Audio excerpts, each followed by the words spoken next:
Nagbabalik po ang sumbong nyo, aksyon agad. Narito naman po ang ilan pa sa ating mga usapin. Pinangungunahan ni Acting PNP Chief, Police Lieutenant General Jose Melencio C. Nartatis Jr., ang joint turnover of office ceremony sa Multipurpose Center, Camp Crami, Quezon City kahapon. Pinarangalan sa nasabing seremonya ang serbisyo ng mga outgoing directors.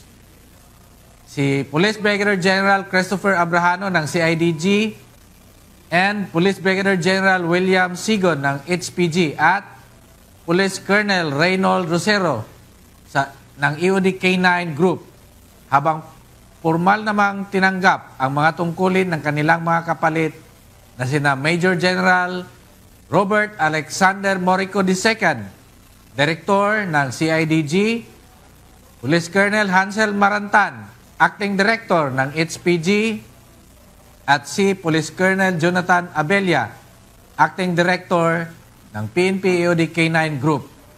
Sa kanyang talumpati, binigyang diin ng general na maaaring magbago ang liderato. Ngunit, nananatiling matatag ang pangako ng PNP na maglilingkod at magpoprotekta sa sambayanang Pilipino. Ang turnover ceremony ay nagsilbing tanda ng pagbabago ng pamunuan at ng muling pagtitibay ng integridad at kahusayan sa law enforcement bilang bahagi ng pagpapalakas ng tiwala ng publiko sa institusyon. Sa mga bagong pamunuan ng PNP, congratulations po, mga sir. Ayan, congratulations. So, walang permanente. Pero, Yes. sir, dun mo ngayon masusukat. Ang skills at kaalaman ng pulis ay iba-iba.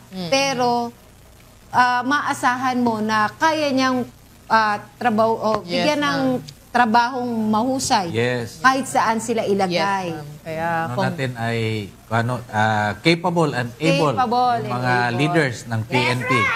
kaya congratulations po sa mga bagong Hindi po, hawak. kabaliktaran doon sa yung mga publiko kasi minsan nami-mislead. Hindi po ibig sabihin na nagkakaroon ng change ng leadership or ng mga commanders na naglilipat ay nagkakaroon po ng demoralization. Opo. Yes. Hindi po yan totoo. Ito po ay pagpapatatag lamang po na ang inyong Philippine National Police ay kumakatawan sa iba't ibang skills o nagsusot ng iba't ibang hat. So kami po sa Philippine National Police ay naniniwala na ang paggalaw na ito ay hindi lang umpisa, ngunit tuloy-tuloy na pagpapaunlad ng aming kaalaman at kahusayan sa iba't ibang aspeto ng serbisyo publiko. Yes. Tama.